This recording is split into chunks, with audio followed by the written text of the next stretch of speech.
Historias de rock a través del tiempo. Este es Rock a Domicilio, el podcast, con Alberto Marchena. Bienvenidos a un nuevo episodio de Rock a Domicilio, historias de rock a través del tiempo. Los saludamos Carlos Oñoro y Alberto Marchena. Les damos una bienvenida a un nuevo episodio. Gracias por acompañarnos. Bienvenidos los que por primera vez escuchan este podcast. Por favor, levanten la mano para verlos. Ok, bienvenidos. Espero disfruten el programa. Ya pueden sentarse, por favor. Solamente era levantar la mano, pero bien.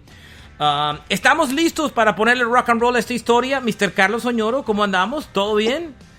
Hola Marche, todo chévere, todo muy bien, sí señor. Bueno, vamos a dedicarle este programa a Korn y a su álbum Follow the Leader, porque este disco está cumpliendo 23 años de haber sido lanzado. Hace algunos días puse un post en mi cuenta en Twitter, MarchenaJR, y vi que mucha gente se conectó con el tweet. Dije, este es un disco muy importante para una generación y prácticamente pasó de más de 600, 700 personas que de alguna manera interactuaron con el tweet, y dije, yo creo que este disco hay que dedicarle un episodio y no dejarlo pasar en vano. Sé que hemos hablado mucho últimamente de New Metal. Yo específicamente estuve en un concierto de Korn hace muy poco y que creo que estoy muy contagiado por el tema de Korn, pero sí me di cuenta que Korn es una banda demasiado importante para una generación, Oñoro, una generación específica, esa generación de finales de los años 90, de comienzos del nuevo siglo. Fue una generación que, más allá del tema del New Metal y el Limp Bizkit y toda esta historia, realmente se emocionó mucho con lo que fue todo el proyecto de Korn. Y es una banda que sigue vigente y que, como les conté hace algunos días, pude y tuve la oportunidad de ver en vivo y fue fabuloso verlos tocar muchos de sus éxitos, algunas canciones oscuras, algunas ya canciones consagradas. Y bueno, quisimos dedicarle este programa por los 23 años de Follow the Leader, que es el disco. Muchos consideran que no es el mejor disco de Korn. Yo particularmente incluso soy de los que pienso que no es el mejor disco de Korn, pero sí es el más importante a nivel comercial de la banda. El más ¿no, exitoso Ñoro? comercialmente. Marche, pero también hay varias coincidencias, ¿no? Yo creo que este es el último momento a nivel mundial en todos los géneros, incluyendo obviamente a Korn, que en ese momento estaba volando. El último momento en el que la música, de una u otra manera, costaba tenerla. Exacto. A partir de poco tiempo después, el MP3, el internet y las descargas acabaron totalmente con el paradigma, y ya la idolatría era diferente, ya la manera de aproximarse a la música fue otra. Nunca más volvió a ser así. Correcto, esta fue la última generación de compradores de discos o de vinilos o de CDs como tal. Después de esto, pues prácticamente la gente se desconectó. La gente ya entró a la época del MP3. Había gente que seguía comprando música, pero digamos que fue todavía la última gran oleada de ventas de discos. Yo creo que por este disco tiene unos números tan importantes a nivel comercial. Vamos a ubicar a la gente. Ese es el tercer disco de Korn. Ellos ya habían publicado 2 álbumes. El álbum debut Korn en el año 94 y en el 96 habían publicado el Life is Peachy. Muy exitoso que eran muy exitosos. Incluso cuando ellos llegaron a hacer este disco, ya eran superestrellas de rock. O sea, este disco estaba predestinado a ser un gran éxito, sin lugar a dudas. Y por eso parte de la historia del disco y de las letras es cómo ellos lidiaron de alguna manera con la fama que ya venían presidiendo desde hace unos 5 años atrás, más o menos, mal contados o no, porque antes que estallaran empezaron a tener mucho culto. Y además, Oñoro, es que Korn pertenece a esa generación de esa última gran generación de bandas que les encantaba ser estrellas de rock. Limp Bizkit, Korn, System of a Down, Linkin Park. Fue esa última gran generación de grupos que tenían actitud de ser rockstar. Esa actitud desapareció con el indie, ¿no? Con el indie desapareció esa actitud. ¿Ah? Es cierto. Y bueno, pues digo yo que esas bandas que acabas de mencionar son de origen norteamericano y usualmente esa superestrellato siempre venía con una influencia europea, pero el género, este es un género que es clara y netamente norteamericano y era la idolatría vista desde el punto desde la perspectiva de los Estados Unidos, y pues mucha gente, muchos jóvenes los siguieron, a pesar que pues al contrario de otros movimientos de superestrellas globales, en este caso casi siempre era como controversial, como oscuro, no apto para menores de edad, y justamente eran los menores los que los seguían. Correcto. El disco fue lanzado por el sello disquero Immortal, que era distribuido por Epic, CBS, Sony Music para todo el mundo. Fue lanzado el 18 de agosto del año de 1998, finales del siglo. Como cosa curiosa, los dos primeros discos de Korn habían sido producidos por el que es considerado el gran padrino del sonido del new metal, que era Ross Robinson. Sí, señor. Sin embargo, este disco no fue producido por Ross Robinson. Este disco fue producido por el dúo de Steve Thompson y Tommy Bride. Steve Thompson era un tipo muy reconocido en la industria. Venía de haber sido el ingeniero de mezcla del Appetite for Destruction de Guns N' Roses y del Unjustice for All de Metallica. Además había trabajado con John Lennon, Madonna e incluso hasta con Tesla. Y Tony Bride, que era la pareja de Thompson, ambos venían de la escuela de la ingeniería de sonido, como muchos productores. Había trabajado con Alice in Chains y había trabajado con Kiss en ese disco llamado Carnival of Soul, ese disco que fue como el último álbum antes que ellos se volvieran a enmascarar y que quedó perdido como en el mundo ahí. El que estuvo detrás de ese disco. Eran un par de productores súper interesantes y era un cambio de Ross Robinson. Robinson no se aleja del disco, ñoro, porque Robinson inclusive participa en el disco como coach vocal de Jonathan Davis. Esta historia la contamos en un episodio aquí.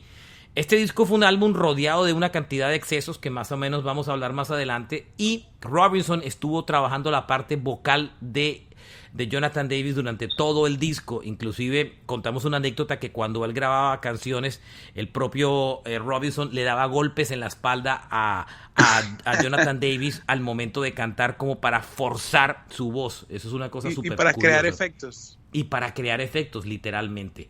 El álbum, tremendamente exitoso, tuvo varios sencillos en listas, pero principalmente tuvo dos grandes éxitos, Got the Life y Freak on a Leash. Got the Life fue el primer sencillo, Freak on a Leash el segundo.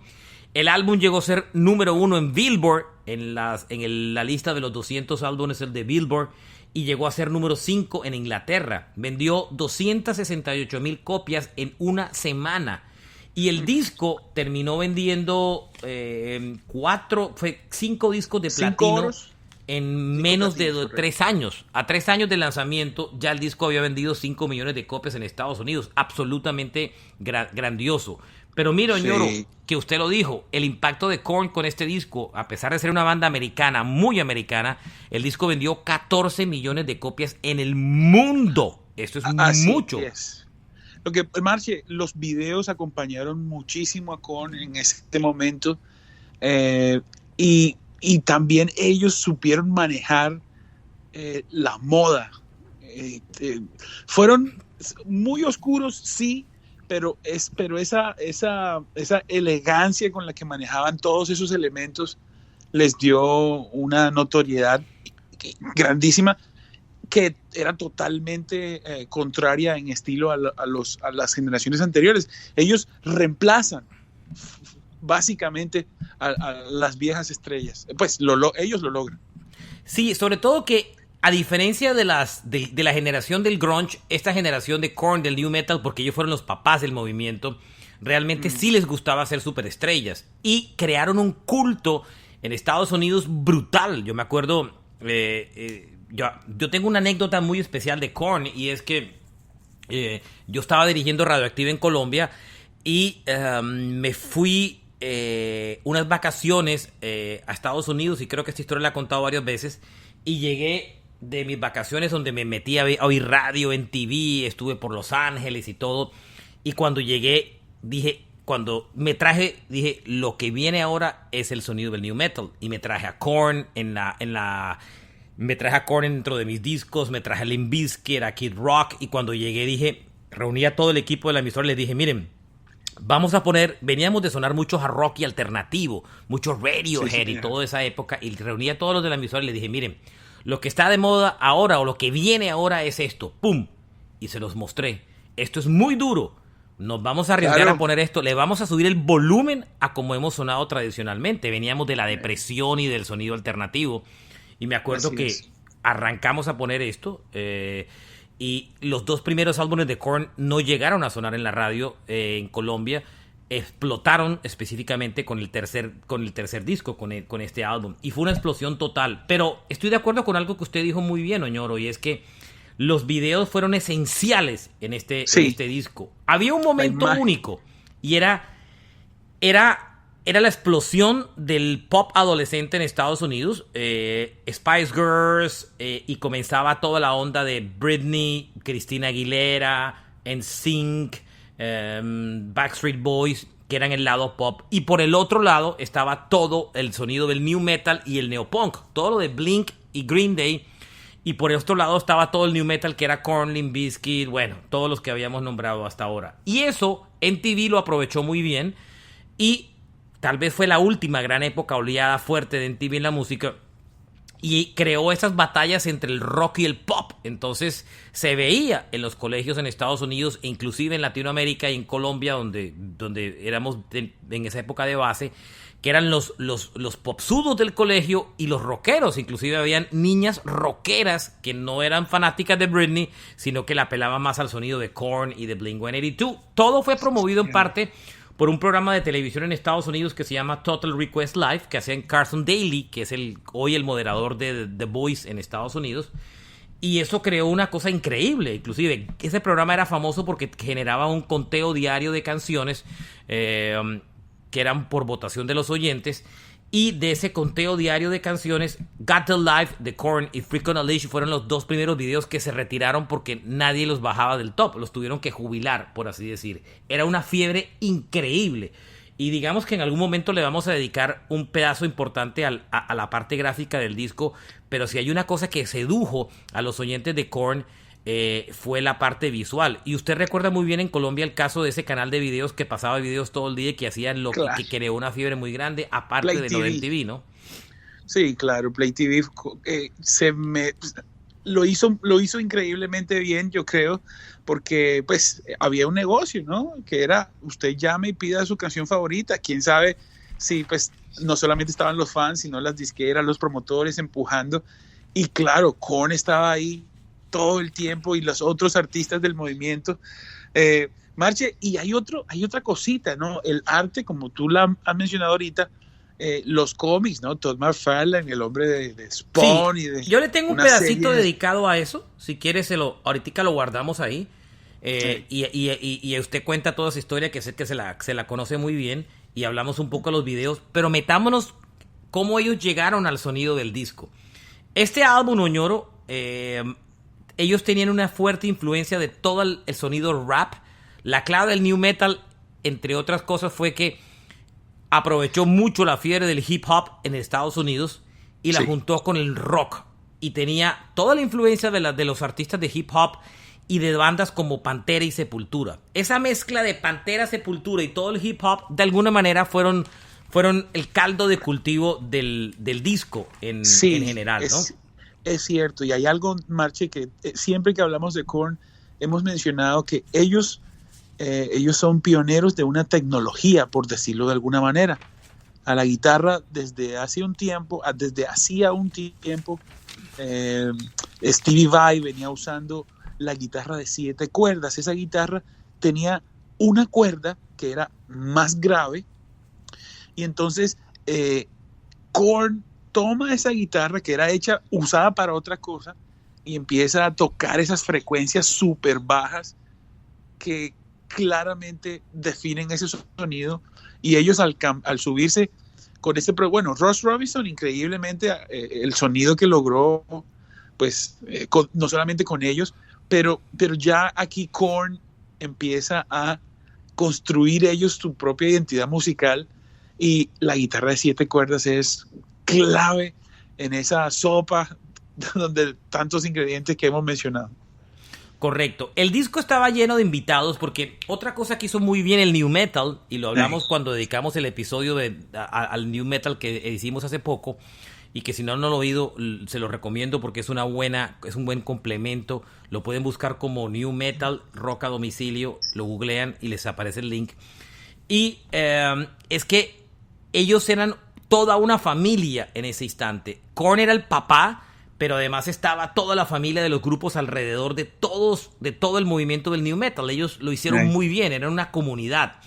Y el disco, este álbum, tenía una cantidad de invitados que también un poco reflejaba eso. Estaba Ice Cube, que aparece en una canción que se llama Children of Corn. Trey Hartson, que trabajaba en una banda llamada The Far Side. The Far Side. Aparece en una canción que se llama Camel Tosis. Fred Durst aparece en una canción muy peculiar del disco que le vamos a dedicar una parte más adelante, que se llama All in the Family. Y la mayoría de las canciones de este disco fueron hechas en un año antes, sí. Un año antes, en el 97, salvo algunas que después fueron hechas después. Y el ambiente que rodeó el disco fue de excesos. Los 2 siguientes discos de Korn, este y el siguiente, fueron rodeados de exceso. Era una banda con una cantidad de dinero a bordo, gastos de la disquera. Este álbum había mucho tema de alcohol, drogas, mujeres en el estudio. Hay una canción del disco que se llama It's On, del álbum, que les recomiendo que oigan, donde Jonathan Davis contó en una entrevista que justo cuando él grababa los vocales de esa canción había una mujer practicándole sexo oral. Imagínense. Y él dice que más de una, eran un grupo de mujeres. Había una orgía literalmente en el estudio en el momento en que él grababa esta canción. Y si ustedes la oyen y la vuelven a checar, porque seguramente no se conocían esa anécdota cuando oyeron el disco, chequenla. Parte de los efectos de la voz de Jonathan Davis estaban influenciados por un orgasmo justo en el momento en que la grababa, ¿no? Seguramente, si usted tiene el LP y lo pone al revés, pues escuchará todo lo que pasaba en realidad. Otra cosa era el abuso de drogas. Tony Wright, uno de los 2 productores del disco, decía que para grabar Jonathan Davis le hacía casi como una pataleta y le exigía que si no tenía cocaína para él no grababa no grababa. Le exigía tener droga en el estudio para grabar. Qué profesionalismo. Qué profesional. Entonces, imagínense, eso era una bomba de tiempo de excesos. Estos manes eran unas estrellas y el disco se grabó así. Y el siguiente disco de Korn se grabaron bajo una influencia de drogas y excesos y la locura. Acuérdense que este disco fue bien importante. Y el siguiente álbum de ellos, que fue el Issues, fue un disco en el que se gastaron el disco. Es uno de los 5 discos más costosos de la historia de la música. El Issues, porque tenían tenían carta libre de la disquera para hacer y deshacer lo que quisieran. Claro, fue uno de sus últimos discos, ¿no? Después de vender 15 millones de discos, ¿quién le dice que no a 1 gramo más o menos de cocaína para Jonathan Davis? Ahora sí toquemos la parte del artwork, del diseño artístico del disco, que fue clave, y todo giró alrededor de un tipo que se llama Todd McFarlane, que yo por esa época era muy fanático porque McFarlane era el que hacía los cómics de Spawn y empezó a hacer figuras de los grupos de rock, que yo tengo varias. Yo tengo la de Ozzy, la de Rob Zombie, tengo la de Alice Cooper, y el tipo empezó a hacer estas figuras y como tal. Yo no recuerdo que haya hecho una de Korn. Hizo las de Kiss también, entre otras cosas. Iron Maiden hizo todos los Eddies. Hizo todos los Eddies.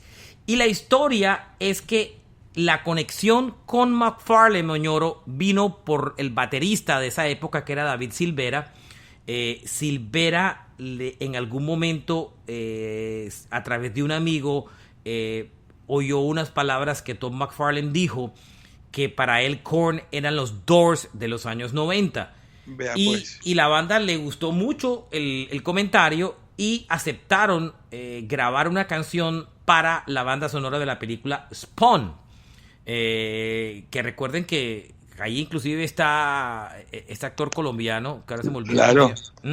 Que aparece en la serie.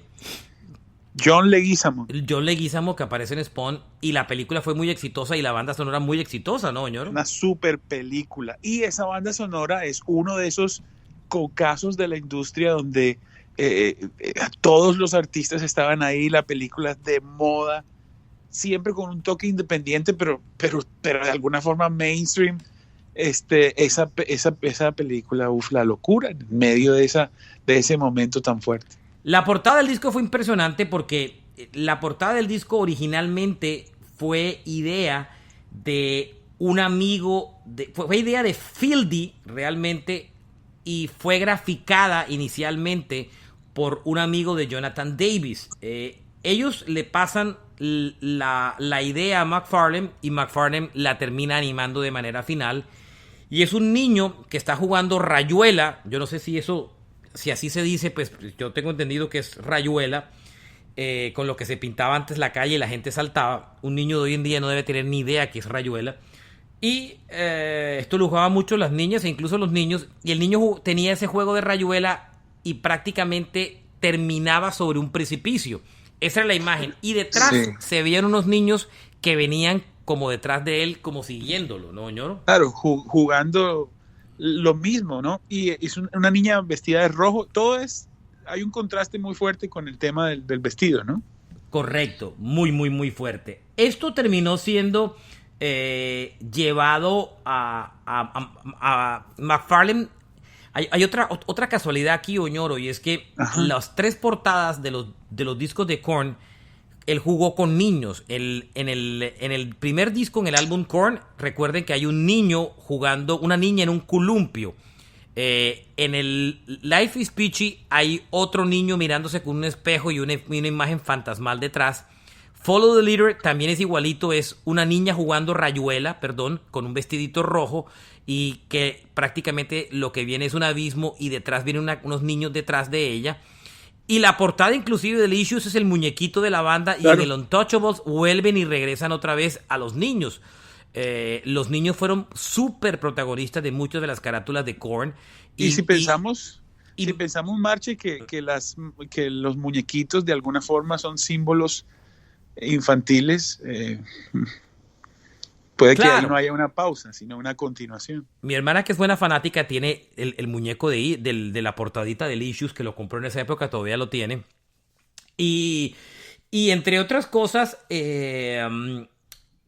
todo lo que terminaron haciendo fue que juntaron toda la parte de los videos con la animación como tal del disco. Y los videos fueron realmente importantes. ¿Cuál es el gran punto que tiene el disco? Y es que este álbum, el Follow the Leader, fue el disco que llevó al new metal al mainstream, o sea, a las masas, a la radio, al video en general. Fue el disco no que muy hizo fácil de hacer, ¿eh? Eso es algo muy difícil porque esta música es pesada, el mensaje es oscuro, con todo en contra, pero se logró una gigantesca campaña, un gran éxito.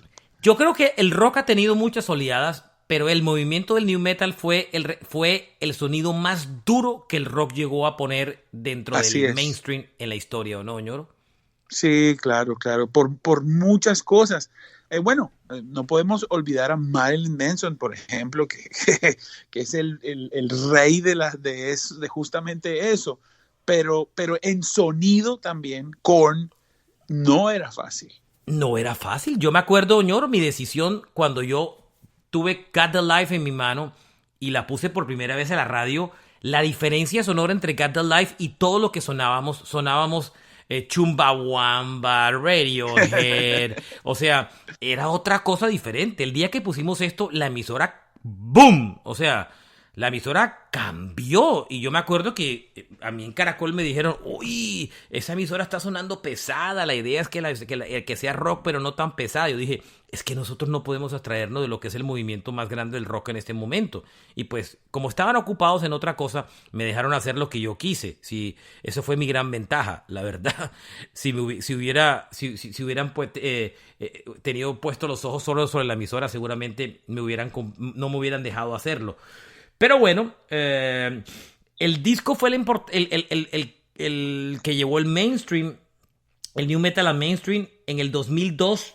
4 años después ya había vendido 5 millones de copias.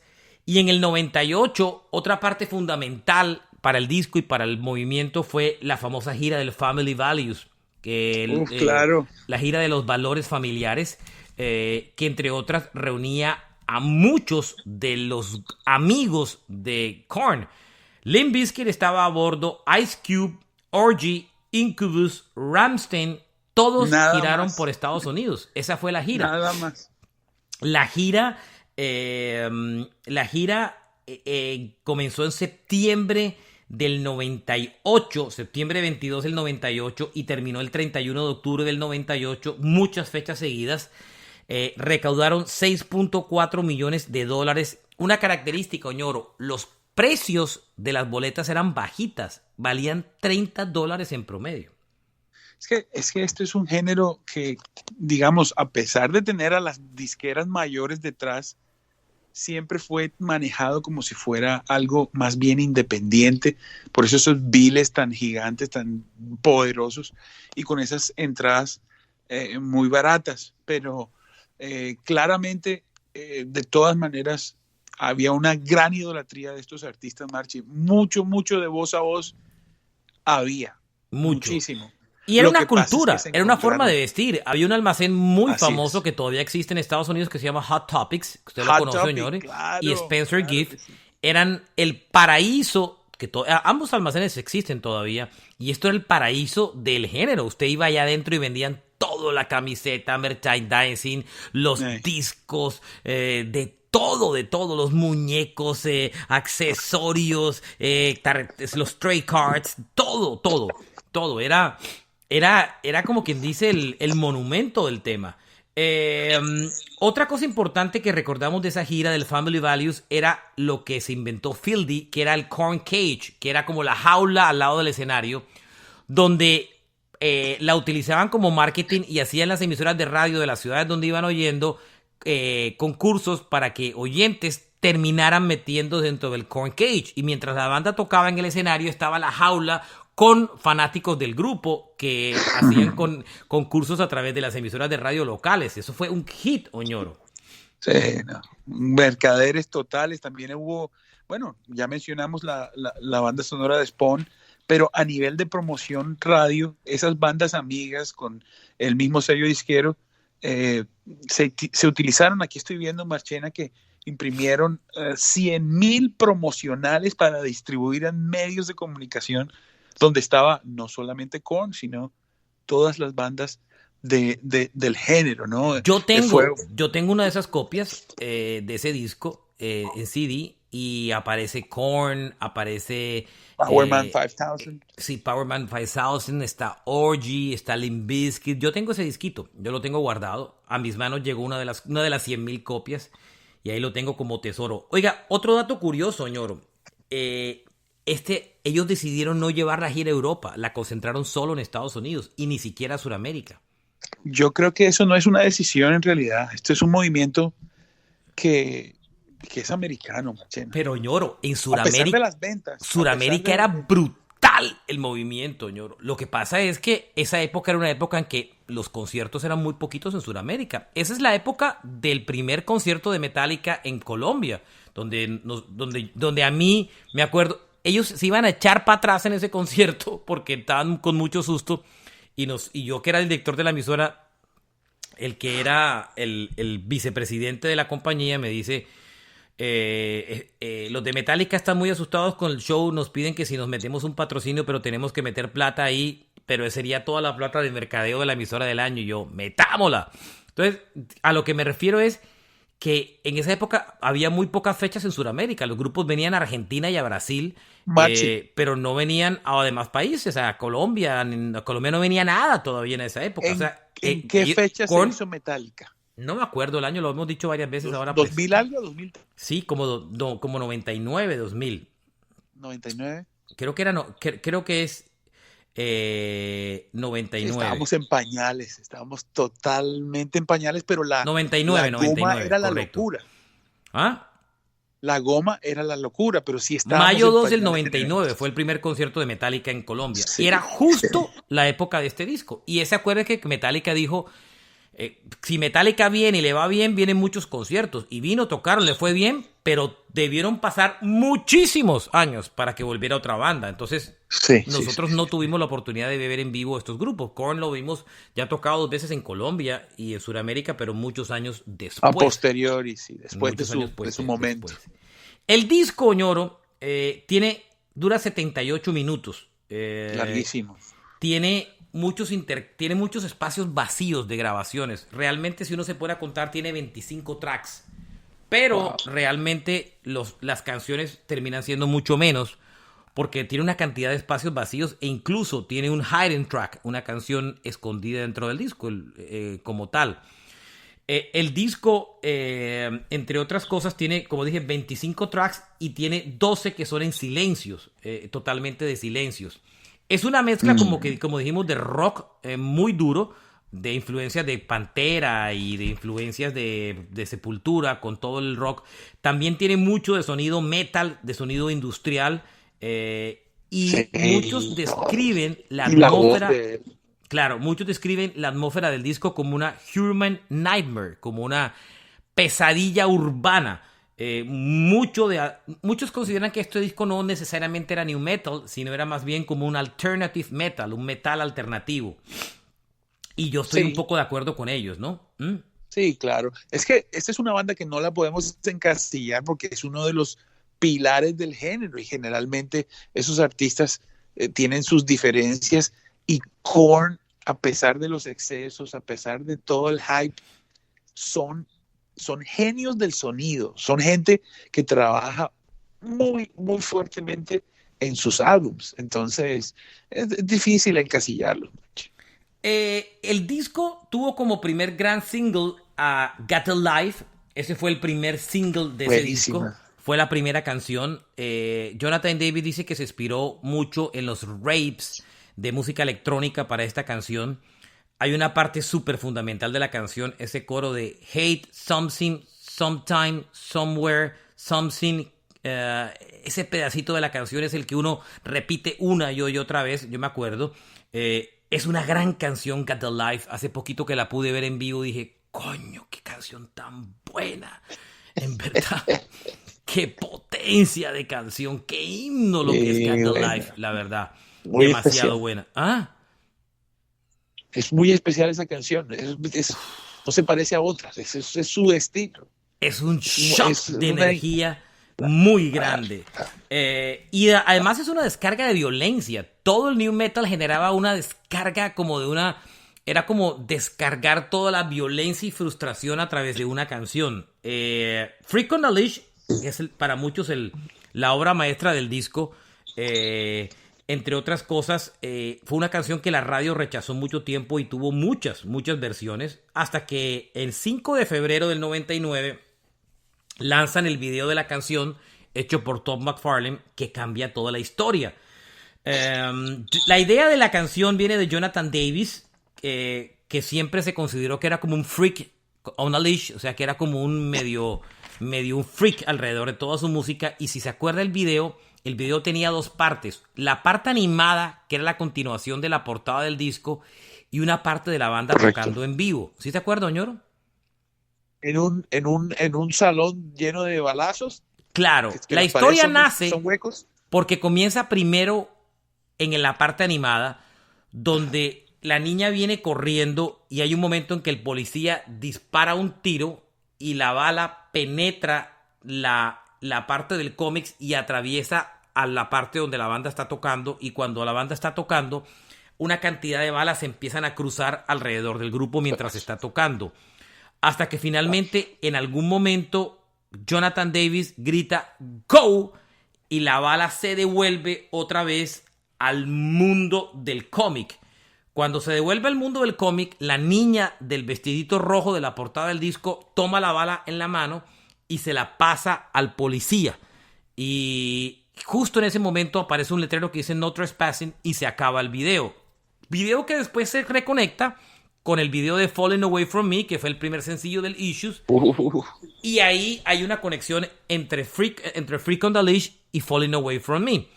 Este video, ñoro, para que usted tenga idea, se ha reproducido en YouTube unas 200 millones de veces. Imagínese. Para que tenga idea. Muy exitoso. 200 millones de veces se ha reproducido el video Muy de Freak on the exitoso. Leash. Este video... Sí. Es un video bien hecho. Ellos utilizaron ese video como parte importante de su álbum, de su promoción, de todo. Es un pedazo, es la continuación de su portada y pues sí, es muy, ese muy video bien jalado. Les permitió tener 9 nominaciones a los VMA, los premios de MTV de los videos cuando importaban, y se ganaron solo un premio, el de Best Rock Video, porque lógicamente todo lo demás se lo ganó Britney Spears, Backstreet Boys y todo el lado pop. Sin embargo, se desquitaron porque en el 2000 se ganaron el Grammy al mejor video corto, y fue el primer Grammy que se echó al bolsillo la gente de Korn, entre otras cosas. Más detalles de otras canciones del disco. Hay una que se llama Justin, que también es súper interesante, que es súper dark, oñoro, porque es la historia real de un niño que supuestamente estaba muriendo y que su sueño más grande era conocer a Korn. Y esa es la historia de esa canción que se llama Justin. Y otra canción del disco que es súper importante es la que hace con Fred Durst, que se llama All in the Family, que es una canción en medio de todo un poco tonta, porque es una guerra entre Fred Durst y Limp Bizkit, insultándose como un par de niños los unos a los otros, hablando muy mal sobre temas de sexualidad de lo uno al otro, y se burlan de bandas como Hamson, como Winger, el grupo de hard rock, Vanilla Ice. Y es un juego de insultos entre Durst y Jonathan Davis.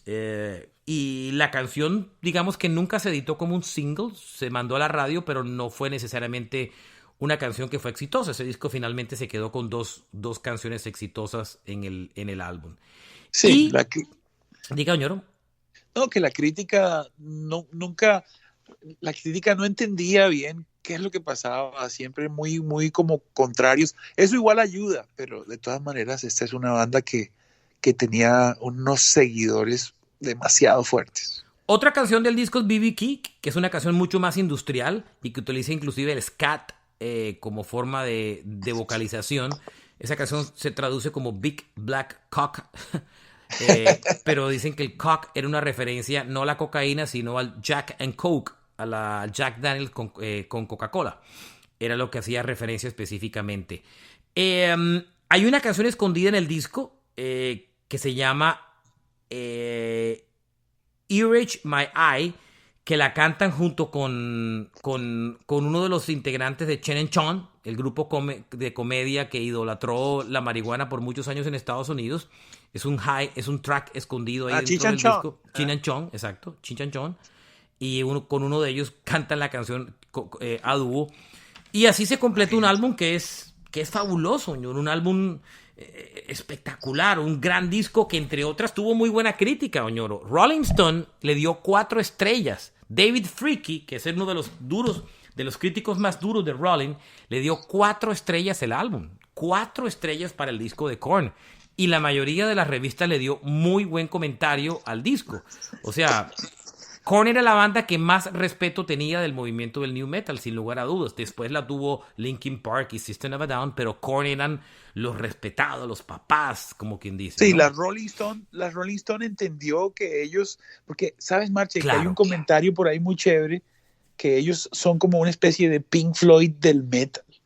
Son manes que son muy puristas en la propuesta de sonido. Pero por ejemplo, Spin le puso 7, Pitchfork 6.9, no, otros le calificaron con una C. No sé, me parece que no era una banda muy comprendida. Yo al final, este disco para mí, sin lugar a dudas, fue el disco, digamos que comercialmente más importante del new metal.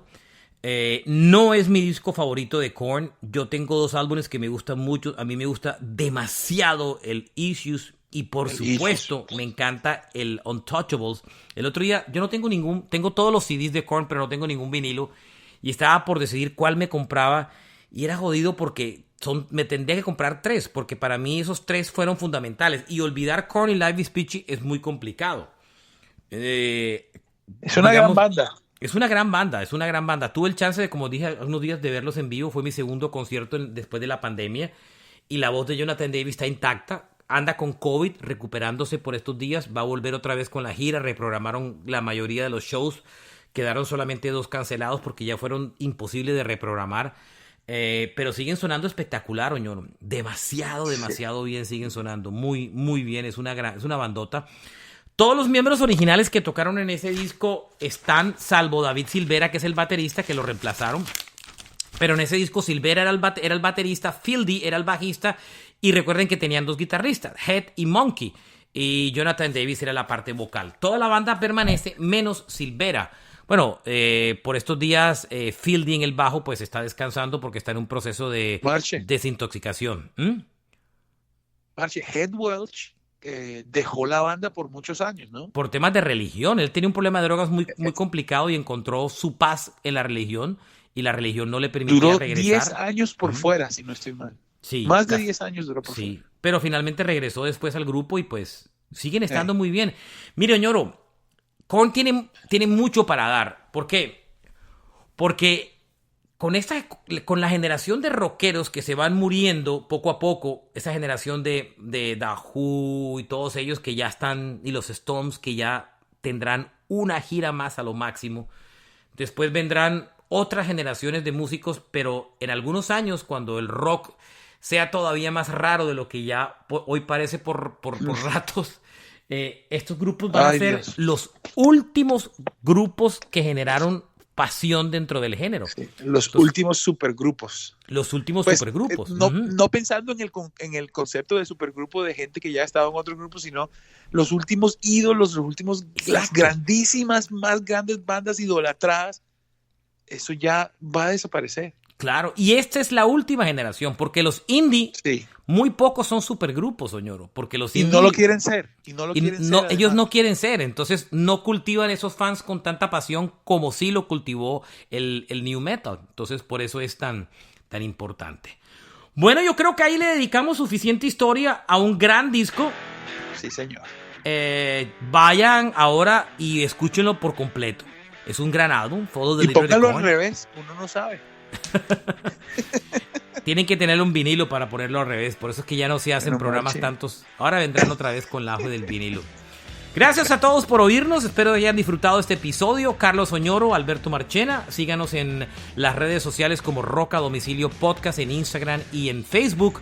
En nuestros Twitter personales, Oñorosaurus Rex y Marchena JR. Y síganos también en la plataforma donde usted escucha este podcast para que no se pierda los otros episodios. Y si este podcast le gusta, recomiéndeselo a sus amigos. Y si no le gusta, Oñoro, a sus enemigos más rápido. A sus enemigos. Y si gracias. No le gusta más. Esto es Solo Rock and Roll y nos encanta. Chao. Sí, señor. Chao.